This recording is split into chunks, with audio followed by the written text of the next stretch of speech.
Bah, ça serait pas une énième tentative de calomnie de leur part que j'en sourirais et que j'en rigolerais.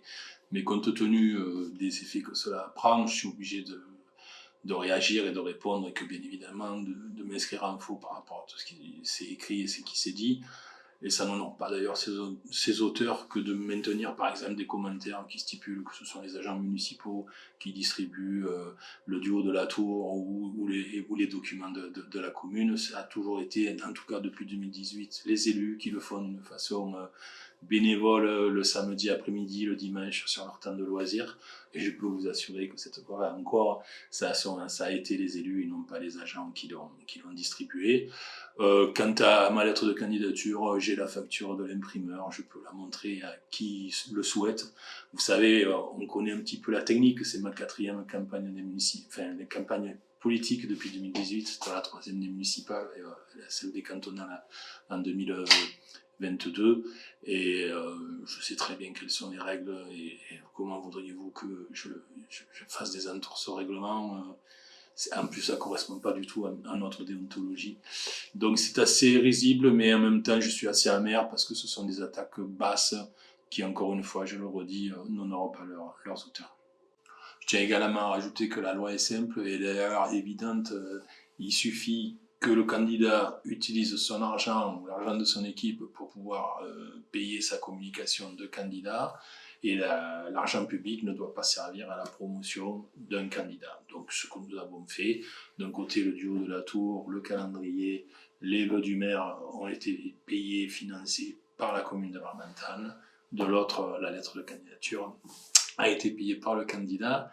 Et on postera d'ailleurs la facture sur notre site internet pour bien démontrer la chose. Bon, l'équipe de Michel Blanc 2026, tout le monde le constate depuis fin octobre, qu'il a déclaré sa candidature, fait une campagne particulièrement agressive, voire même nauséabonde. Il calomnie, en espérant qu'il en restera quelque chose. Je désapprouve complètement cette façon de faire et personnellement, et notre équipe à nous n'utiliserons pas ce type de méthodes qui ne sont pas des méthodes qui correspondent à notre philosophie et à notre conscience.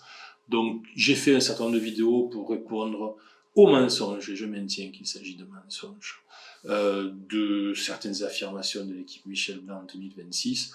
Nous on est plutôt, et je pense que les Barbantanais le méritent, sur un débat de fond. La démocratie, c'est normal, il y a des idées, il y a des gens qui n'ont pas les mêmes idées, tout le monde essaie de faire du mieux pour son village, pour ce qui nous concerne, c'est notre cas, et nous ne tomberons pas dans une campagne qui sera davantage axée sur la forme que sur le fond, et qui quelque part est une campagne de caniveau.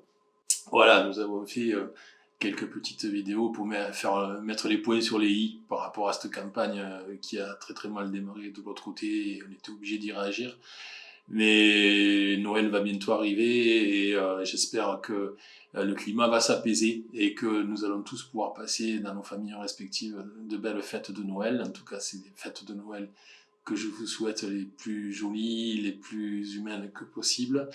Et que l'année 2026 va arriver. Pour ce qui nous concerne, on vous retrouvera et on vous présentera les membres de la nouvelle équipe et on vous présentera aussi le résultat de nos cogitations et de nos propositions que nous allons élaborer aussi en concertation avec vous puisque dès le mois de janvier, nous allons organiser des réunions de quartier avec vous pour parler de Barbantane, du village et de son avenir. Joyeuses fêtes de Noël à tous.